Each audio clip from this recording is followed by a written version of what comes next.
Hello student. Today we are going to start with second basis of types of company, that is the classification on the basis of mode of liability. In our earlier lecture we had seen the first base, that is the on the basis of incorporation. Okay, there are three types of a company. We already explained that first is the chartered company, second is the statutory company, and third one is the registered company. Okay, today we are going to see the company on the basis of liability. Okay, so there are three classes of the companies. First is the company limited by share, second is the company limited by guarantee, and third is the unlimited company. Now let's see the first type of a company, that is the company limited by shares. So you all know the meaning of shares.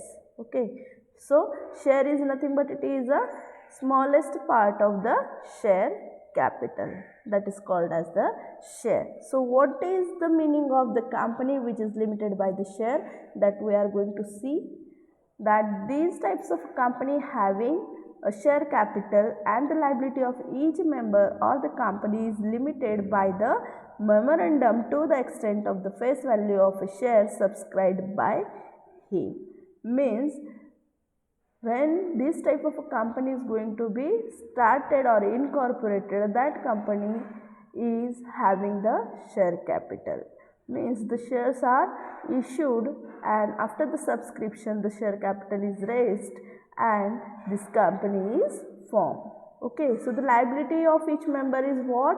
As per the limitations given in the memorandum at the extent of the face value of share subscribed by the shareholders. So up to the extent of what shares held by the subscriber and up to the unpaid amount of that specific share, the liability arises towards the shareholder. In other words, during the existence of the company or in the event of the winding up, a member can be called upon to pay the amount remaining unpaid on the shares subscribed by him. Okay, so what happened during the existence or during the event of winding up, the members can be called upon and there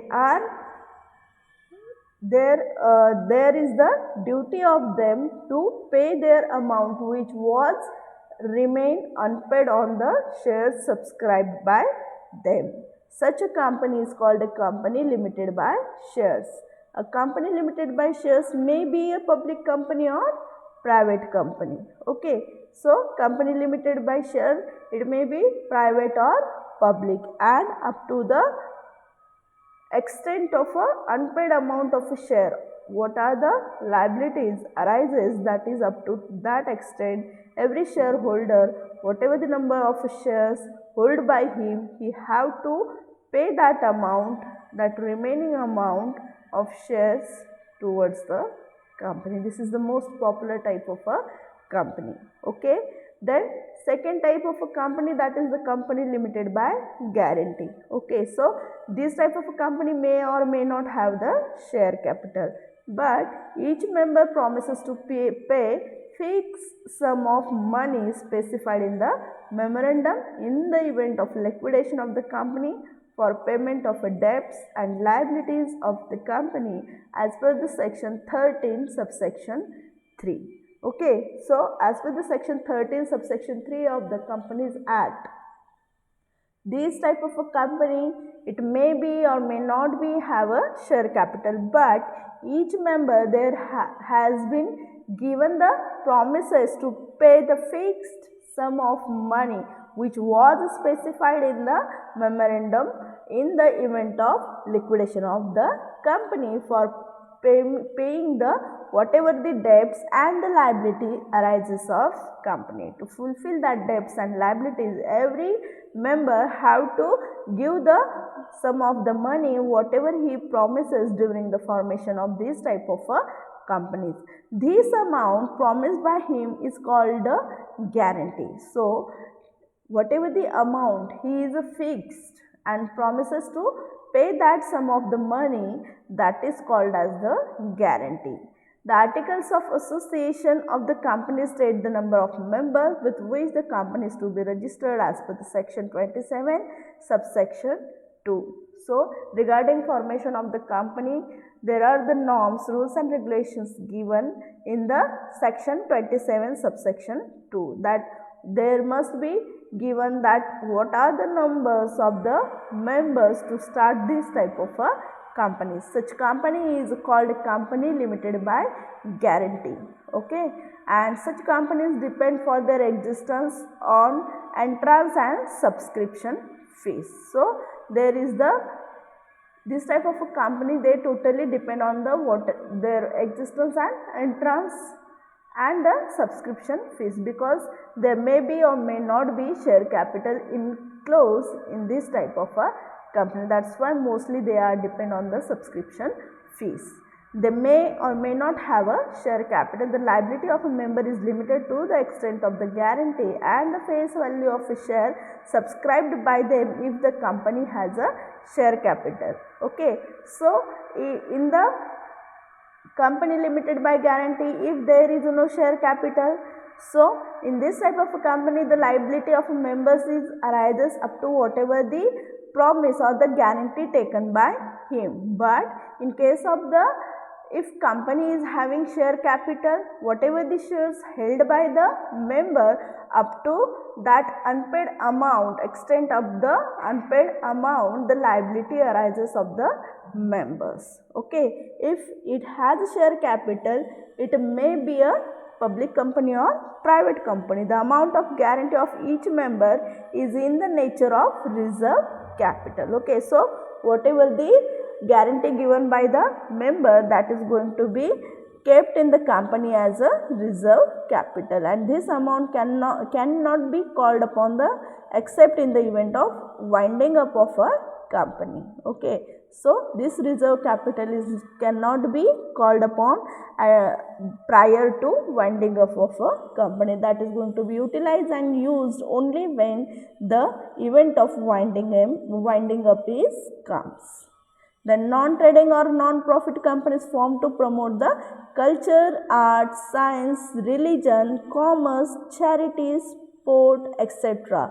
are generally formed as company limited by guarantee. So, the company, those which are non-trading concern or non-profit organization, they are started, or that companies are known as the company limited by guarantee and formed to promote the culture, arts, science, religion and commerce as well as the charity and sport. There is no objective of that company to earn the profit. Okay, so in this type of a company also the members have their liability up to whatever the guarantee they had given in the formation of the company. And our last company on this second basis, that is the unlimited company. So, as per the section 12 gives choices to promoters to form a company with or without limited liability. Okay, so in the section 12 of the Companies Act 1956, the choices is given to the promoter that he can start the company with limited liability or without limited liability. So, a company not having any limit on liability of its member is called unlimited liability as per the section 12C. Means whatever the liability arises of member, that there is no limit on their liability. That type of a company is called as the unlimited company. It is given in the section 12C of the Companies Act 1956. Okay, then an unlimited company may or may not have a share capital. If it has a share capital, it may be public company or private company. Any company will be there. It may be private or it may be public, and may or may not be there is a presence of a share capital or not. If the company has a share capital, the article shall state the amount of share capital with which the company is to be registered. Okay, so if the limited company which is going to be incorporated with the share capital, all the details regarding towards the share capital, rules, regulations must be given in the articles of association of the company. It is as per the section 27 subsection 1 of the Companies Act. The article of an unlimited company shall state the number of members with which the company is to be registered. In article of company, there must be enclosed with what number that company is going to be incorporated. That is a very essential part, that whatever the with what share capital company is going to be started and what are the numbers of the member is there, that must be stated in the articles of unlimited company. It is a very essential part. So it is all about our the second base, that is on the basis of liability. These three company we had seen. First one is the company which is registered by shares or the company is limited by shares. Second is the company limited by guarantee, and last is the unlimited company.